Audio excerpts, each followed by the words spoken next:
Hi, this is James, and welcome to week 4 of the series on the Sermon on the Mount. What I've decided to do is try to change things up a little bit because I don't want to give you the exact same content here that I would on the podcast. So I want to vary it up a little bit, and so the whole point of the video is to give you a taste of the material and then to give you the rest of it on the podcast. So what I've decided to do, since we're going to cover from Matthew 5:33 until the end of the chapter, is to give you, there's 3 sections. There's one talking about oaths, going from verse 33 to 37. There's another section where Jesus tells them to go the extra mile. And then there's another section from verse 43 to 48, which talks about loving our enemies. So we're going to talk about 3 different sections this week. We're going to talk about section 1 here, and then I'll do the other 2 on the podcast. So you have to watch both. Or you have to watch this one and you have to listen to that one. So here's what we're going to do. I've got... it's kind of funny. I think it's hilarious. I found it on... Kindle. They call it the Ultimate Commentary, so it's pretty intense. It's the Ultimate Commentary, and then I also have R.C. Sproul's commentary on Matthew, and then I also have material from these are my notes. This is my electronic tablet from Cost of Discipleship from Dietrich Bonhoeffer, which I would say is the greatest book ever written, of course, except for the Bible. So I'm going to give you material from all 3 of those related to Jesus' teaching on oaths. So let's get into it. Actually, what I should do is I should read from the Bible the verses. Sorry, it's on my desk. And then we'll talk about it. So, fortunately, I'm getting a little bit older, so it is what it is. You just have to trust God in the stage of life that you're at, and trust that God is continuing to help you become more like Christ each and every day, which is what it's really all about.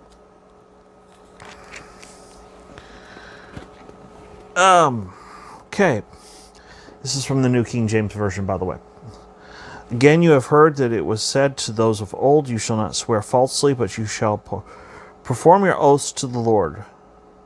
But I say to you, do not swear at all, neither by heaven, for it is God's throne, nor by the earth, for it is his footstool, nor by Jerusalem, for it is the city of the great king, nor shall you swear by your head, because you cannot make your one hair white or black. But let your yes be yes, and your no, no, for whatever is more than these is from the evil one. And so, like I said, I will cover verse 38 to 47 on the podcast.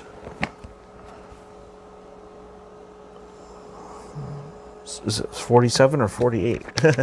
Maybe I made a mistake. Wouldn't be the first, and it won't be the last. 48. Okay. Yeah, so verse 38 through 48 will be covered on the podcast. All right, let's get into... First, I want to cover what the Ultimate Commentary has to say. Here, there were a couple things I liked. I highlighted them. I'd like to share that with you. In verse... related specifically to verse 34 and 35, it says, where he says, but I say to you, swear not at all. The commentary says, that is, in the manner which he proceeds to specify, swear not in any of the common and profane ways customary at the time. So, he's not talking about a judicial swearing, where like you go in front of a court and put your hand on the Bible and you raise your right hand and you say, I state your name, do solemnly swear to tell the truth, the whole truth, and nothing but the truth, so help me God. He's not talking about that. These are different ways in which they would swear back in the first century. Now, verse 36, he specifically mentions, neither shall thou swear by thy head. This was a common oath. The Gentiles also used this oath. To swear by the head was the same as to swear by the life, or to say, I will forfeit my life if what I say is not true. God is the author of the life, and to swear by that, therefore, is the same as to swear by him. So that's why that is not an appropriate thing to do. All right, let's go to R.C. Sproul's commentary.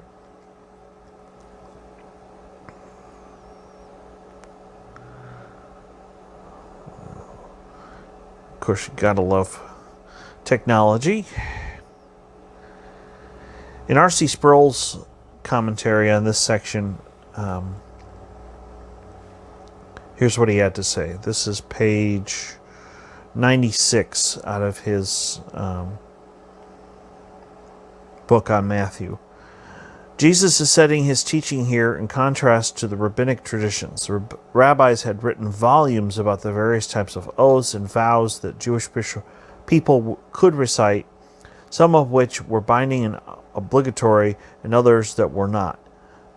This collection of oaths and vows among the Jewish people degenerated into a type of legal casuistry, so that the spirit of taking vows and oaths had been obscured.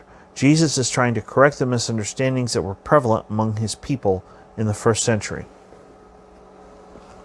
So, that's what a good teacher does. He tries to set them right. He notices that they're off course. He's trying to pull them back in. Now, when you're like a ship, for example, if a ship is off by 1 degree, at the beginning it doesn't seem so bad. But the further and further you get away from where you made that course correction, the further off you're going to be from where you want to get to. And so a lot of times Jesus is trying to, well, he's not trying to, he's going to correct us. He's going to correct us in love, and he's going to get us back on course so that we're headed in the right direction.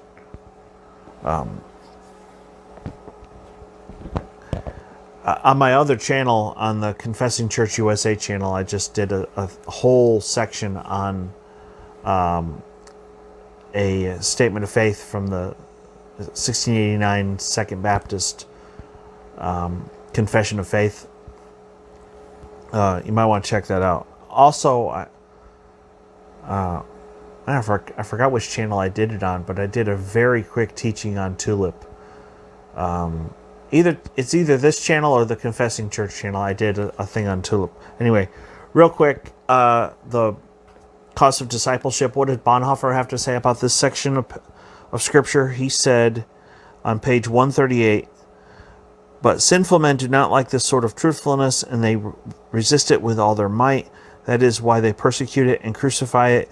It is only because we follow Jesus that we can be genuinely truthful, for then he reveals to us our sin upon the cross. Ultimately, Jesus doesn't want us to say oaths in a frivolous manner, because he wants us to tell the truth in any and every situation. Because ultimately, we want to, regardless of what we say or what we do, we want to glorify God. And so if you're taking an oath and you're doing it in some kind of frivolous way, in a way that doesn't honor God, in a way that's actually, you're not telling the truth, you're not honoring God with your speech. And so we want to say, I look at the section on oaths and you're like, why is that such a big deal? It is a big deal because ultimately Jesus wants us to honor God in everything we do and everything we say. So now, verse 38 to 48 of Matthew chapter 5, I will cover on the podcast later this week. So go check it out. It's called Live It Out with James Paul White. Other than that, I'm calling myself the tattooed Calvinist, and you can't even see my arms. But I just, that's the one I got from the Army Chaplain School. There's John Calvin. I'm not trying to hide them. I just I like to leave space above me so that I can put scripture references and stuff like that. So, like I said, Live It Out, James Paul White. I will cover the rest of the chapter, verses 38 through 48. And we'll be done with chapter 5. But we still have chapters 6 and 7. Now understand that if you haven't seen the beginnings, 3 lessons, go back and look at those. The Sermon on the Mount, to me, is the greatest sermon ever given. The Sermon on the Mount, really, Jesus is focusing more on the heart, on what's going on inside of us, because we can have a religious persona, we can look good on the outside, but it's what's going on in here that matters the most. And that's what Jesus is going after. And I believe that in today's world, more than anything else, we need to get rid of this woke culture. We don't need to have a church that's woke. We don't need to have a seeker-friendly church that, yeah, you may have great coffee and great music. What we need today, more than any other time, is sound biblical teaching. And, of course, that's why this channel exists.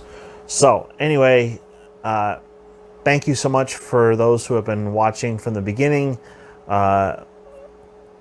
Thank you also to those who have joined recently.